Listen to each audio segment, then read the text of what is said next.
All right, so before I start talking about John Calvin, I want to make one thing absolutely clear. You should never sell drugs to children.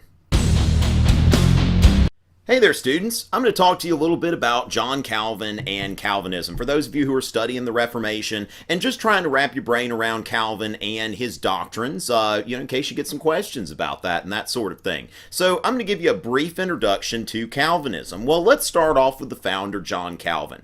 John Calvin was in Geneva, Switzerland. He was French ethnically, but he settled in Switzerland, and he is the father of Reformed Christianity. Now, what I mean by this is not that he started the Reformation, that's more Martin Luther, but there's really this distinguishing characteristic of Calvin that makes a Calvinist truly Reformed, where Martin Luther wanted to just tweak some things about the Catholic Church. There are Catholic doctrines he disagrees with, he gets rid of those, he modifies them, whatever. John Calvin wants to start from scratch, really. A truly reformed theology, and a theology and a church that really looks nothing like the Catholic Church of his day. So just keep in mind that he is a radical reformer, taking things in an entirely different direction and not just coming up with things that he disagrees with and modifying them.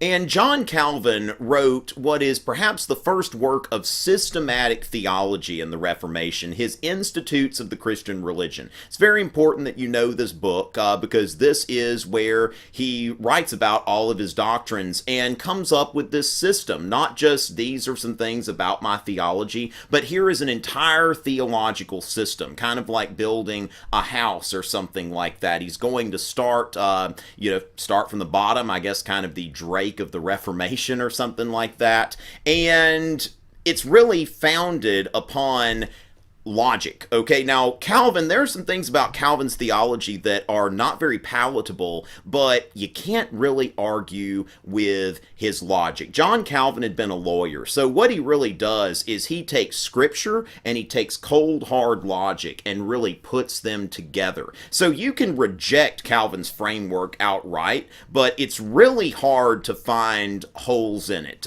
if you agree with it from the foundation. And the foundation of Calvinist theology is the sovereignty of God, that God has absolute control over everything. And without this, there's no Calvinist theology.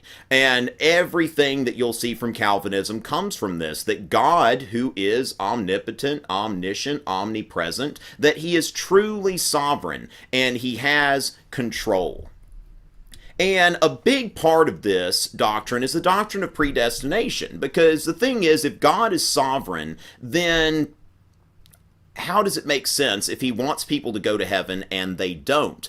Joining me here is Stephen Wright, who made a 5 on like all kinds of AP exams. So I figured I'd bring him in for some inspiration, rub his head a little bit for some good luck on your behalf. Now, Stephen could be predestined, all right? When we're thinking about predestination, what this is that certain people are predestined to go to heaven and others are not, even before they are born, that God has picked out and elect, all right? So let's say that God wants Stephen to go to heaven, and God sends me to come and talk to Stephen, and I say, Stephen, I'd like to tell you a little bit about Jesus Christ. Do you have a minute for me to present the gospel to you? Actually, there's some children over there, and I think I'm going to go sell some drugs to them, so bye. Wow, what a waste of a 5 on all kinds of AP exams, right? What kind of person sells drugs to children? A very bad person, all right? And what you don't know is that after Stephen rolled off, he goes and he, sells these drugs to these children, but he doesn't realize that people were on to him, and those people are the police, and the police were there. There was a SWAT team. But then Stephen, who just happened to be armed with all kinds of illegal weapons, grenades, all that kind of stuff, shoots back, da-da-da-da-da, boom, boom, boom, all that kind of stuff, and then kills a few of the police, and then he gets in a car and he's driving off and he's going real fast and he runs over an old woman and the Boy Scout who's helping her across the street. And then Stephen runs into a telephone pole and bam, he's dead, all right? And the last thing that he did was run over an old woman and a Boy Scout after killing police officers, after selling drugs to children, I'm sorry, you are going to hell. Do not pass go, do not collect salvation. Now, the thing is, if God is sovereign, what if God had chosen Stephen to go to heaven? And now God is faced with this. Well, wait, I mean, he didn't even want to hear the gospel message. He wanted to sell drugs to kids, and now I've got to send him to hell, even though I wanted him to go to heaven, and now I'm so lonely. What kind of God is that? All right, that's really, that's not a sovereign God, okay? A God who is really at the mercy of what some person decides to do. So this idea of predestination is that God has picked certain people out to join him, and those people do not have free will, because the idea of free will, so championed by the Catholic Church and by humanists in the Renaissance, this idea of free will, to Calvin, it goes against the sovereignty of God, that it makes God powerless and not truly omnipotent, omnipresent, omniscient, which is why Calvinist theology pretty much does away with free will entirely. This is the most radical of the Reformation theologies that you'll see, and the farthest away from Catholic teaching on free will.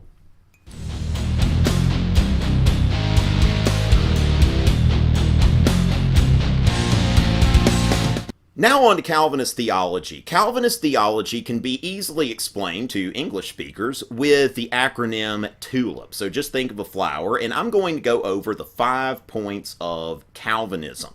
And these 5 points first start off with total depravity of human beings, that you as a human being are unable to choose God. You are unable to use free will. You are unable to really even freely accept God's grace. There is nothing that you are capable of doing. It's all God. All right, so total depravity of human beings. Then unconditional election, that God did not elect you. You might ask, well, why is it that some people get to go to heaven and some don't? Why are some part of the elect and some not? Well, the thing is here that the election is unconditional. It had nothing to do with you, anything about you, really. It's not, like, people are burning in hell, God's like nothing personal. It's kind of like a teacher who, before the first day of class, looks at the roll and decides, these are going to be my favorite students. This, and this. And I've not even met these people, and these are going to be my favorites no matter what they do. So the election is without condition. You did not do anything to earn it, that only God's mercy resulted in you being elected. Limited atonement, okay? Because while the Catholic Church teaches that theoretically Jesus died for everyone, that God would like for everyone to accept, his lordship and go to heaven and receive his grace, John Calvin believed that the atonement of Jesus Christ was only for the elect, so that they could be saved. The rest of everybody else, sorry. Like I said, nothing personal. Irresistible grace. Resistance is futile. All right, this is something from Star Trek. There were these villains called the Borg. I'm going to nerd out for a second, but they would go around and they would assimilate different races. So they show up and they tell you, they go up there and they say, lower your shields. Resistance is futile. And, it's just basically you get assimilated. You will be assimilated. All right, so I just had my nerd moment, but I'm a teacher, so I can do that. That basically God is kind of like these Borg on Star Trek that you cannot resist. You will be assimilated. The grace is irresistible, that once God taps you on the shoulder, it wouldn't matter if there are a million kids out there that you would like to sell drugs to. You are not going to do that. You are not going to be a drug pusher or a cop killer or somebody who runs over old ladies and Boy Scouts, because God has elected you and you are going to be better than that. Not because you are better than that, but because God has chosen you as one of his elect, and now you are going to act like it. Because you're a great person? No, because God is a great God.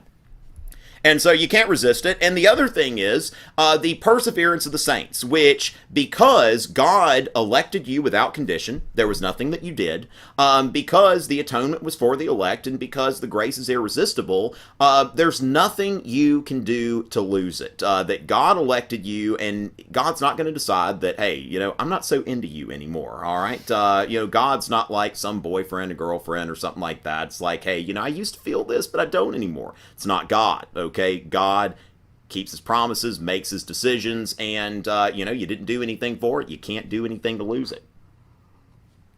So that's basically it. Just think about the elect and getting rid of free will and letting God take care of the whole thing. I mean, this is a real full-service God here. And that's really the premise. There is nothing you can do, okay? So if you're thinking in terms of like, hey, I'd like to go to heaven, what can I do? Sorry, there's nothing you can do. God's either done it or he hasn't.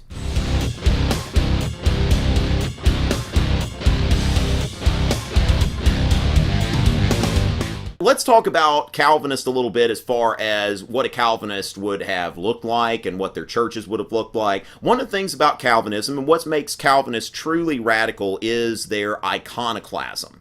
This describes the removal of statues and paintings and art and all of that kind of stuff from churches. You walk into a Catholic church, you may see a statue of the Virgin Mary or a very nice stained glass and pictures of the saints and all of that kind of stuff. No. When Calvinists took over churches during the Reformation, you see here that churches in Lyon, France are being looted, where the icons you see they're being taken. You see a fire going on there in the background, where they are whitewashing the walls. You see here the destruction of religious icons in Zurich, that they're taking them out and burning them. And a Calvinist church would look more like this, very unadorned. God is not about decoration. If you walk into a church where you see nothing on the walls, whitewashed walls, that sort of thing, and just a cross at the front, that is in the spirit of Calvinism and the Reformed tradition.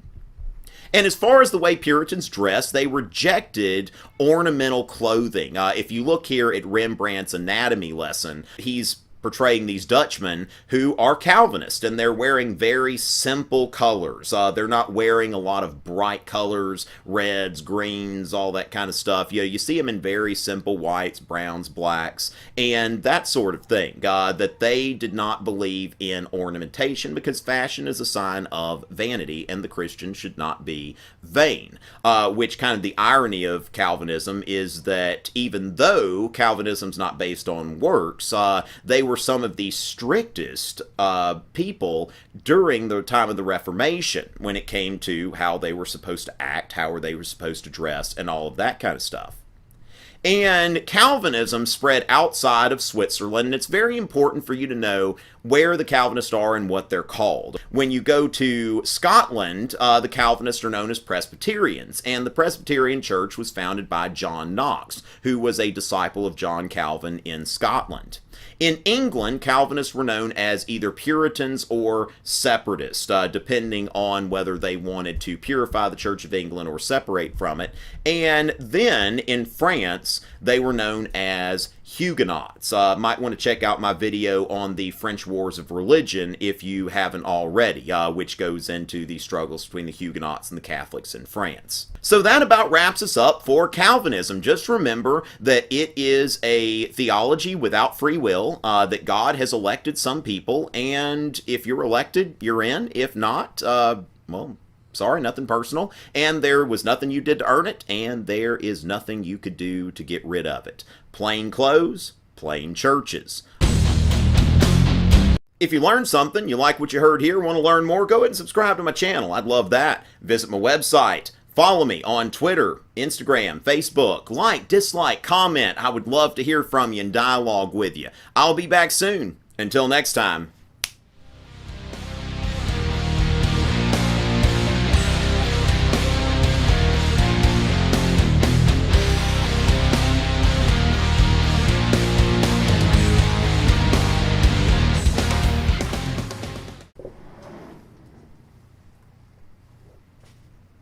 So, am I a member of the elect?